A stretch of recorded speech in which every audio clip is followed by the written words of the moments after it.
Good morning बच्चों। आज Sunday की सुबह है। ये वीडियो मैं बना रहा हूँ आपके लिए और मैंने महसूस किया कि काफ़ी बच्चों को जैसे आस पड़ोस के भी बच्चे बोलते हैं कि sir line, angles, then geometry की जितनी भी चीज़ें, सर्कल्स, क्वाड्रिलेटरल्स, बहुत सारी चीज़ें हैं, उनसे रिलेटेड वीडियोस अब बनेंगे क्योंकि उसमें काफ़ी डिफिकल्टीज होती है, कंसेप्ट क्लैरिटी नहीं होती बच्चों को। और ये वीडियोस क्लास 7 से भी एप्लीकेबल होंगे। क्लास 7 के बच्चे शुरू कर सकते हैं, अदरवाइज उनके लिए अलग से वीडियो बन जाएगा। प्लस क्लास 7 को थोड़ा कवर करेंगे, 8th को करेंगे और धीरे धीरे 9th पर भी आ जाएंगे। तो अगर आप अपने कंसेप्ट को शुरू से अच्छा करना चाहते हैं तो सारे लाइंस, एंगल्स और इससे आगे भी जो ज्योमेट्री के चलेंगे उसको, सारे वीडियोस को आपको देखना है। और चैनल को प्लीज सब्सक्राइब कर लीजिए क्योंकि मैं बहुत छोटी छोटी बीच में ऐसी चीजें बता देता हूं जो आपके फंडामेंटल्स को बहुत स्ट्रांग करती हैं, आपके कंसेप्ट्स को बहुत क्लियर करती हैं। और जब आप कॉम्पिटिटिव एग्जाम्स करेंगे तो वहां पर वो जल्दी जल्दी आपको हल करने वाले सवालों को हेल्प करेंगे क्योंकि वहां पैटर्न होता है कि आपको सवालों को बहुत जल्दी आंसर देना पड़ता है। ठीक है। और कॉम्पिटिटिव एग्जाम्स जैसे आपके एसएससी हो गए, बैंक हो गए, उनके लिए भी वीडियो बनेंगे थोड़े समय बाद। हम थोड़ा सा अभी पाठ्यक्रम से रिलेटेड चीजें कर रहे हैं। तो बच्चों, लाइंस एंड एंगल्स में हम शुरू से देखें, जैसे 7th क्लास में अगर बच्चों आप लोगों ने पढ़ा हो तो लाइंस क्या होती है। देखिए लाइंस क्या है, लाइंस का रिप्रेजेंटेशन भी आप देखिए। लाइंस एक सीधी रेखा खींची, इसका क्या होता है, इसके दो डायरेक्शन में होती है और दोनों डायरेक्शन में शो करती है कि ये इनफाइनाइट रूप से चली जा रही है, कि ये इनफाइनाइट रूप से चली जा रही है और इसकी कोई सीमा नहीं होती है ना। दोनों पॉइंट्स इसके दूर दूर होते हैं, इनफाइनाइट तक जाते हैं और दोनों साइड में हम लोग तीर का निशान लगाते हैं, ये लाइन हो जाती है। उसके बाद होता है लाइन सेगमेंट। क्या होता है, इसी लाइन पर हम जैसे कोई दो पॉइंट लिख दें तो ये इनफाइनाइट नहीं है, इसकी एक मेजरेबल डिस्टेंस है इन दोनों पॉइंट्स के बीच में। और अगर ये मेजरेबल डिस्टेंस है तो हम इन दोनों पॉइंट्स को लाइन सेगमेंट बोल देते हैं। तो डिफाइंड हो गए, लाइन इनफाइनाइट होती है, लाइन सेगमेंट एक पर्टिकुलर लेंथ का होता है। इसके बाद रेज क्या होती है बच्चों, रेज होता है उसका सूरज से रेज आती है, तो एक सन हो गया जैसे, उससे एक रेज निकली, तो ये दिखाता है कि एक पॉइंट तो निश्चित है, डिफाइंड है, पर दूसरा पॉइंट इनफाइनाइट है। तो तीर का निशान, एरो का निशान केवल एक डायरेक्शन में लगता है, इसे रेज कह देते हैं हम लोग। पैरेलल लाइंस बच्चों सब जानते हैं, दो लाइंस हैं, अगर उनके बीच में एंगल 0 है, ठीक है, तो वो पैरेलल होती हैं। स्ट्रेट लाइन क्या होती है, ये लाइन सीधी जो मिनिमम, जैसे कोई सेगमेंट ले लिया हमने इस लाइन पर, तो ये इसके बीच की डिस्टेंस मिनिमम है, इससे इसके अलावा कोई भी कर्व लाइन खींचेंगे वो इससे ज्यादा डिस्टेंस की होगी, तो ये स्ट्रेट लाइन हो गई। उसके बाद कर्व लाइंस क्या होता है, जैसे ये एक लाइन है तिरछी सी, सिलिंड्रिकल शेप पे जैसे हम घूम रहे हैं उस तरह से, पर ये सब प्लेन में है क्योंकि लाइंस जितनी भी बनती हैं, रेज, पैरेलल लाइंस, अभी लाइंस की बात कर रहे हैं तो और lines are made in a plane. तो ये अगर लाइन है तो this is called a curved lines. Infinite तो जा रही है पर टर्न करती हुई जा रही है। परपेंडिकुलर लाइंस क्या होती हैं, या परपेंडिकुलर की जगह मैंने साइन बना दिया है उसका, एक लाइन ये है और एक लाइन मान लो ये है, इनके बीच में 90 डिग्री का एंगल है, तो ये कहलाती है परपेंडिकुलर लाइंस। ये काट रही है, हो सकता है ना भी काटें, ठीक है, तो वो डिपेंड करता है, क्योंकि लाइन इनफाइनाइट है तो काटेगी इसे। सेगमेंट, और अगर मैं मान लो इसे इस तरह से भी दिखा सकता हूं, अगर फिगर में इस तरह से भी लिखा हुआ आ सकता है ऐसे, और दे देंगे कि इनके परपेंडिकुलर देखो दिख रही है, आगे बढ़ाओगे तो ये से 90 पर काटेंगे। तो ये 7th में आपको पढ़ाया जाता है, ठीक है बच्चों, तो ये समझाने के लिए था आपको। अब हम आगे चलते हैं, जैसे 8th के पॉइंट ऑफ व्यू से अब बच्चों क्या क्या होता है, हम लाइन को क्लियर कर लेते हैं, लाइन को क्लियर कर लेते हैं। उसके बाद हम आते हैं एंगल्स पर। ये हमने डिफरेंट काइंड ऑफ लाइंस देखी। एंगल्स क्या होते हैं बच्चों, देखिए एंगल बड़ा सिंपल होता है। जैसे एंगल कैसे बनता है, दो रेज ले ली,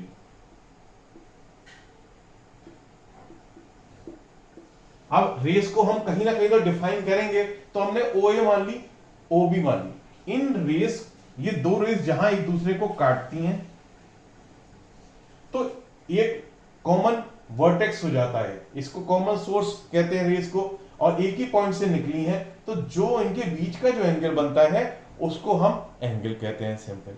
ठीक है, ये एंगल हो गया इसका मेजर इनके बीच का। अब आता है एडजेसेंट। एडजेसेंट एंगल क्या होता है, क्योंकि कितने तरह के आपको मिल सकते हैं एंगल्स। ठीक है, तो देखिए एडजेसेंट एंगल क्या होता है। अगर मैं इसी को थोड़ा सा बढ़ा दूं, ठीक है, और ये हो गया मान लो सी, तो एडजेसेंट एंगल की क्या होता है, देखिए समझने की बात है। एडजेसेंट मतलब नजदीक वाला। ये एक एंगल है, मान लो एक्स है इसका मेजर और इसका मेजर वाई है। ठीक है, y डिग्री एक्स डिग्री का एंगल है। ये एडजेसेंट एंगल होता है। देखो दोनों पड़ोसी हैं, एक तो इनका है कि इनका वर्टेक्स जो होगा सेम होगा, डेफिनेट ये प्रॉपर्टीज है। एडजेसेंट एंगल आप कैसे पहचानोगे, वर्टेक्स सेम होगा। देखो ठीक है, मैं एंगल एक्स और एंगल वाई की बात कर रहा हूं, AOC और AOB, ये दोनों एडजेसेंट है। दूसरा, इनकी एक आर्म जो रेज होती है, दो रेज से मिलकर बनता है, या दो आर्म कह सकते हैं, तो AO आर्म जो है वो कॉमन है, एंगल Y में भी आ रही है, एंगल X में भी आ रही है। This is a second property. And third property इसकी क्या है कि दोनों अदर अपोजिट साइड्स, जो अपोजिट साइड्स पर जो आर्म है, अपोजिट साइड्स किसके, कॉमन आर्म के, means arm which are lying on the opposite side of common arm, या नॉन कॉमन आर्म्स कह सकते हैं, are on the opposite sides of common arms. Non common arms OC and OB are on the opposite sides of common arm. ये इस direction में है, ठीक है, इस साइड में है, ये इस साइड में है। अगर ये एंगल ऐसा होता तो भी एडजेसेंट ही कहलाता, क्योंकि ये इस तरफ है, ये आर्म इस तरफ है, इस कॉमन आर्म की। ये तीन चीजें डिफाइन कर देती हैं कि ये एंगल एडजेसेंट एंगल होगा। ठीक है, कोई दिक्कत तो नहीं। पहली, कॉमन वर्टेक्स है, एक कॉमन आर्म है, और कॉमन जो नॉन कॉमन आर्म है वो अपोजिट साइड पर है कॉमन आर्म के, तो this is called a adjacent angles.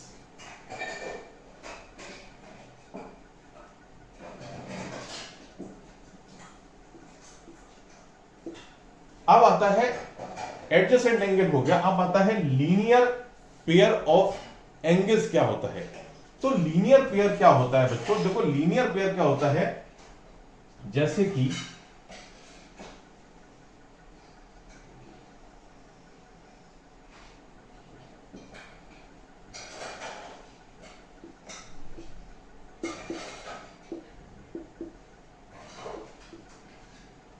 ये देख रहे हैं, इसमें लीनियर पेयर में क्या होता है, ये देखिए एडजेसेंट भी है, एक पॉइंट, एक common arm, non common arms are opposite to each other. ठीक है, ये opposite to, sorry, non common arms are opposite to, opposite on the opposite sides on the common arm, both are on the opposite side of common arms. ठीक है, adjacent है। और इसमें क्या खूबी होती है, अगर आप देखें कि जो नॉन कॉमन आर्म्स हैं वो अपोजिट साइड्स तो होंगी कॉमन आर्म्स के, इसके साथ साथ वो आर्म्स एक दूसरे के बिल्कुल अपोजिट होती हैं। मींस फोर्थ पॉइंट और ऐड हो जाता है इसमें लीनियर पेयर में, that non common arms are exactly opposite to each other. मतलब ये एंगल 180 डिग्री का एंगल बनता है, एक इस डायरेक्शन में तो एक इस डायरेक्शन में। ये पेयर कहलाता है लीनियर पेयर। ये क्या लीनियर पेयर आ सकता है, क्या लीनियर पेयर एडजेसेंट होता है, बिल्कुल होता है, क्योंकि लीनियर पेयर में एक पॉइंट कॉमन है, एक आर्म कॉमन है, ये दोनों अपोजिट साइड्स के हैं और इनके बीच का एंगल 180 है। मींस जो नॉन कॉमन आर्म्स हैं they are opposite sides on the common arms as well as they are strictly opposite to each other, तो this is called a linear pair. And linear pair एक set होगा जिसका subset adjacent angle बनेगा ही बनेगा। मतलब हर linear pair adjacent होगा, या ये कह सकते हैं, सॉरी, एडजेसेंट एंगल्स जो होंगे वो लीनियर एंगल जो होंगे वो एडजेसेंट भी होंगे। लीनियर एंगल, ये लीनियर पेयर है तो ये एंगल एडजेसेंट भी होंगे। पर क्या हर एडजेसेंट एंगल लीनियर होगा? नहीं। अगर ये एंगल बना देते हैं, एडजेसेंट है पर लीनियर नहीं है, तो एडजेसेंट एंगल्स का सबसेट हो गया लीनियर पेयर। एडजेसेंट एंगल्स में बहुत सारे एंगल आएंगे, जिसमें ये भी आ सकता है, क्योंकि ये एंगल और ये एंगल भी एक दूसरे के अपोजिट है, ये एंगल और ये एंगल भी एक दूसरे के अपोजिट है, और जो मैंने ये दिखाया लीनियर पेयर, ये और ये भी अपोजिट है। तो एडजेसेंट तो बहुत सारे हो सकते हैं, तो लीनियर pair is a subset of adjacent angles. ठीक है, बिल्कुल क्लियर है, यहां तक कोई दिक्कत नहीं होनी चाहिए। अब आते हैं वर्टिकली अपोजिट एंगल्स क्या होते हैं। वर्टिकली अपोजिट एंगल्स बच्चों क्या होते हैं, सपोज टू लाइंस हैं, these are basically formed by intersecting of, मान लो ये लाइन 1 हो गई, ये लाइन 2 हो गई, ठीक है। These are formed by intersection of the lines and opposite to each other, means ये लाइंस ने इंटरसेक्ट किया एंड दीज एंगल्स, ये अपोजिट है ना, ये अपोजिट एंगल, ये तो एडजेसेंट एंगल है, ये अपोजिट एंगल्स हैं। इसी तरह ये वाला और ये वाला, angle A, angle B, C, D, तो क्या हुआ, ए एंड बी हुए vertically opposite and C and D हुए, और ए और सी एडजेसेंट हो गए, बी और डी भी एडजेसेंट हो गए। ठीक है, तो basically these vertically opposite angles are found by the intersection of two lines. ठीक है, लाइंस भी दिखा सकते हैं, अगर ये ओ पॉइंट है या ए बी सी डी, या कुछ हमने A B C D measure कर लिया है, तो क्यू आर एस टी। ठीक है, तो ये दो लाइंस इंटरसेक्ट करी, तो इसके वर्टिकली अपोजिट एंगल्स जो हो गए वो हो गए। अब देखिए वर्टिकली अपोजिट एंगल्स की क्या प्रॉपर्टी होती है, इनका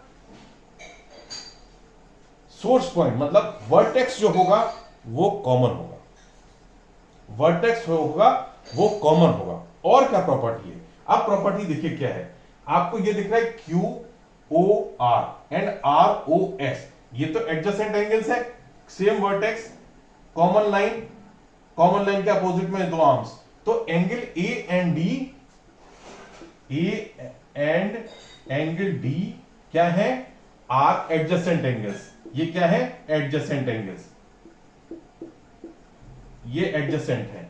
ठीक है, तो इसका एडजेसेंट एंगल्स में और क्या है, एडजेसेंट एंगल तो है ही, दूसरी तरफ देखिए O Q and O S बिल्कुल strictly to opposite each other है, तो मतलब ये एडजेसेंट के साथ क्या है, this is a linear pair of angles, this is a linear pair, angle A and D are linear pair, तो क्या हो गया, angle A plus angle D is equal to 180 degree.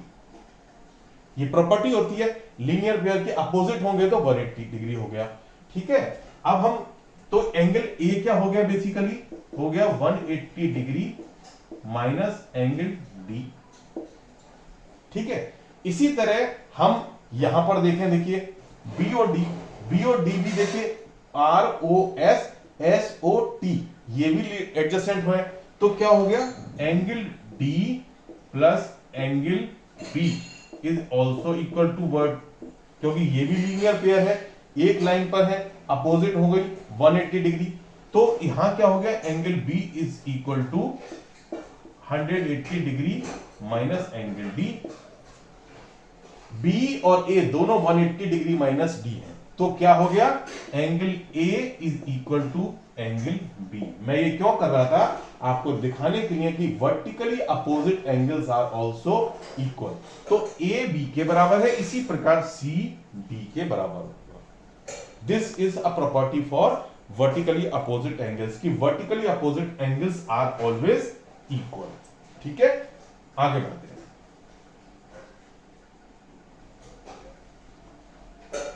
आता है एंगल्स एट अ पॉइंट। मान लो कि यहां एक सोर्स है, बहुत सारे एंगल बना दिए मैंने, ए बी सी डी ई। ठीक है, यहां आप देखिए सारे एंगल्स का उद्गम या स्टार्टिंग पॉइंट या वर्टेक्स सेम है ओ, तो जिन सारे पॉइंट्स एक सेम वर्टेक्स से निकलते हैं वो सारे points angles at a point कहलाते हैं। डेफिनेशन ही बता रही है, एंगल्स एट अ पॉइंट। इसकी क्या प्रॉपर्टी होती है, देखिए हमें पता है ये सर्किल अगर मैं घुमाऊं तो ये कितना होता है 360 डिग्री। तो मींस ये हुआ कि sum of measure of all angles at a point is 360 degree. Means अगर मैं इसको एंगल ए मान लूं, बी मान लूं, सी मान लूं, डी मान लूं, इसको ई मान लूं, तो A plus B plus C plus D plus E is equal to 360 degree. ये तो क्लियर है बिल्कुल, है ना। वर्टिकली अपोजिट एंगल्स हमने बता दिया बराबर होते हैं। लीनियर पेयर जो एंगल्स होता है उनका summation sum of measure of those angles is equal to 180 degree. ये प्रॉपर्टी है। अब आता है कॉम्प्लीमेंट्री एंगल। कॉम्प्लीमेंट्री एंगल क्या होता है कि अगर कोई एंगल है, कॉम्प्लीमेंट्री होता है पूरक, हिंदी में कहते हैं जो कॉम्प्लीमेंट है, कहते हैं कॉम्प्लीमेंट्री ब्रेकफास्ट होता है होटल में मिलता है हमें पूरा करने के लिए। कॉम्प्लीमेंट्री एक दूसरे को पूरा करते हैं। तो अगर सम ऑफ मेजर्स, उनका जो मापन है, sum of measure of two angles is 180 degree, then these are called complementary angles, and these are complementary to each other। मतलब कहते हैं कि एक दूसरे को पूरा करते हैं। इन दोनों का सम जो होता है 180 डिग्री होता है। ठीक है बच्चों, ठीक है। मैं एक छोटा सा मिस्टेक कर गया, आपको मैं सप्लीमेंट्री की डेफिनेशन बताया गया, कोई बात नहीं। हम पहले सप्लीमेंट्री देखते हैं। If the sum of measures of two angles is 180 degree then it is called supplementary angle. जैसे कि दो एंगल हो गए, मान लो ए एंगल बी और यहां एंगल सी, ठीक है। तो ये एंगल मान लो एंगल क्यू है, ये एंगल आर है, तो angle Q plus angle R is equal to 180 degree, और ये एक दूसरे के सप्लीमेंट्री कहलाते हैं। मतलब इन दोनों का समेशन जो है इनके मेजर्स का, अगर वो 180 डिग्री है तो these are called supplementary angle. और यदि इनके समेशन का sum of the measures of these angle A and B, angle A plus angle B is equal to 90 degree है, then it is called complementary angle। मैं गलती से complementary बताया था। complementary में बच्चों 90 डिग्री sum of measures, और supplementary में 180 डिग्री कहलाता है। ठीक है, ये एक दूसरे के complementary होंगे। तो these angles are complementary to each other, these angles are supplementary to each other, and pair of these angles are called supplementary 180 degree and complementary 90 degree. ठीक है, अब हम 3 सवाल कर लेते हैं जिससे आपको आइडिया हो जाए। तो कोई दिक्कत होनी नहीं चाहिए मेरे हिसाब से। लाइंस पता चल गई, से रेस पता, लाइंस दोनों डायरेक्शन में एरो, सेगमेंट फिक्स कर देता है, रेस वन डायरेक्शन में arrow 1 point fix, parallel lines पता है, zero angle, straight line minimum short distance होती है सेगमेंट में, कर्व्ड लाइंस कर्व्ड होती है, परपेंडिकुलर लाइंस 90 डिग्री का। एडजेसेंट एंगल में क्या होगा, एक कॉमन पॉइंट हो गया वर्टेक्स, कॉमन आर्म हो गई एक, और कॉमन आर्म्स के अपोजिट साइड्स में दूसरी आर्म्स होंगी। अगर वो एडजेसेंट एंगल हो गया और वो अगर non common arms exactly opposite to each other हैं तो वो 180 डिग्री का एंगल बनाएंगे, वो लीनियर पेयर कहलाएगा। Vertically opposite angles are made by intersection of the lines and they are equal. Angles at a point, summation of all angles at a point is 360 degree. Complementary angles means sum of measures of those two angles are 90 degree. Supplementary angles, sum of measures of these two angles is 180 degree. Question number 1, एक इस तरह से दिया हुआ है, देखिए figure, और पूछा है कि x की एंगल x की वैल्यू क्या होगी। ये 2x है, 4x है। देखिए बच्चों बहुत सिंपल है, ये अपोजिट है लाइन एक दूसरे के, ये कॉमन पॉइंट है, ये कॉमन आर्म है, ये non common arms opposite to each other है, means this is a linear pair. आप लिखेंगे this is a linear pair of angles AOC and COB। तो लीनियर पेयर होने की वजह से क्या होगा, 4x plus 2x is equal to 180 degree. तो 6x is equal to 180 degree and x is equal to 30 degree. Answer आपका सॉल्व हो गया। दूसरा सवाल करते हैं बच्चों। ऐसा फिगर दिया हुआ है, देखिए O पॉइंट है, दो लाइन इंटरसेक्ट कर रही है दूसरे को। ये हमें B, A, 2C, 4B दे रखा है। एंगल ABC तीनों की वैल्यू पूछी है। एक एंगल हमें दे रखा है 75 डिग्री का है। ये है कौन सा, POT। अब देखिए समझने की बात, देखिए ये लाइन अपोजिट है एक दूसरे के, PQ। तो अगर हम देखेंगे, थोड़ा सा समझने की कोशिश करें कि हम इस सवाल को कैसे निकाल सकते हैं, तो देखो 75 है ना, और आप देखो 75 ये T पॉइंट है, T ये लाइन का अपोजिट हमें नहीं दे रखा है ना। तो हम क्या करेंगे, सबसे पहले हम देखेंगे कि देखो ये angle A and 4B are opposite pairs, देख रहे हैं दो लाइंस के इंटरसेक्शन से। तो हम क्या लिख देंगे, angle A is equal to angle 4B, या शॉर्ट में हम सीधे लिखते हैं, एंगल हटा भी दें, चलो अभी मान लेते हैं A is equal to 4B। और क्या है, C 2C 75 प्लस B के अपोजिट है ये एंगल और ये एंगल, ये ऐसे बने हैं। तो क्या है, 2C is equal to 75 plus B। ये हमारी सेकेंड इक्वेशन हो गई, क्योंकि ये हमें काम आएंगी। ठीक है, अब क्या है, हमें वैल्यू निकालने के लिए, देखिए अगर हमें B की वैल्यू यहां से निकालनी है तो A में आ जाएगी, पर C और A फिर भी रह जाएगा। तो अभी हमें एक ही टर्म में वैल्यू लानी पड़ेगी, तभी हम किसी एक की वैल्यू निकाल पाएंगे, फिर हमारे को और भी वैल्यू निकलेगी। ठीक है, और क्या है, देखिए ये इसके अपोजिट हो गया, ये इसके अपोजिट हो गया। अगर मैं देखूं मुझे और क्या मिल सकता है इसमें, यस देखिए ये एंगल, ये पूरी लाइन है ये, तो हम ये कह सकते हैं कि अगर 75 एंगल POT हमें दिया 75 का, इसके अलावा QOT which is A plus B। ठीक है, तो A plus B plus 75 is equal to 180 degree. क्यों, क्योंकि ये देखिए आप क्या है, ये 180 डिग्री क्यों है, क्योंकि ये दोनों एंगल हैं सप्लीमेंट्री एंगल। ठीक है, OTQ, TOQ और POT सप्लीमेंट्री एंगल है। इसी तरह आप इसको देखिए, ऊपर कई सारी चीजें हमें अभी हम देख रहे हैं क्या क्या निकल के आ रहा है। एंगल 2C और 4B को देखिए, ये भी सप्लीमेंट्री एंगल है और कह सकते हो लीनियर पेयर भी है, लीनियर, इसी तरह ये लीनियर पेयर भी है और सप्लीमेंट्री एंगल भी है, क्योंकि 2C plus 4B is also equal to 180 degree, क्योंकि ये दोनों अपोजिट है, ये दोनों भी अपोजिट है। ये देखिए ये दोनों अपोजिट साइड्स हैं, तो 2C प्लस 4B, इसी तरह आपका 75 प्लस B प्लस A, ये सारा आपको देखिए ये भी 180 होगा। अब देखो हमारे पास काफी चीजें निकल आई, ये इक्वेशंस निकल आई। अब हम देखिए कैसे वैल्यू करके एक में सारी ड्राइव कर लेते हैं। जैसे यहाँ C और B का है, तो मतलब हम यहां है A और B का, देखिए आ गया, ये A और B में है इक्वेशन, A प्लस B की वैल्यू यहां है B is equal to A/4, ठीक है, plus 75 is equal to 180। A में सारी इक्वेशन आ गई, तो A/4 हो गया, 5A/4 is equal to 180 minus 75 105। तो A इज इक्वल टू कितना हो जाएगा, 105 इंटू 4 अपॉन 5, ये हो गया 21 और ये हो गया 4, और angle A is equal to 84 degree.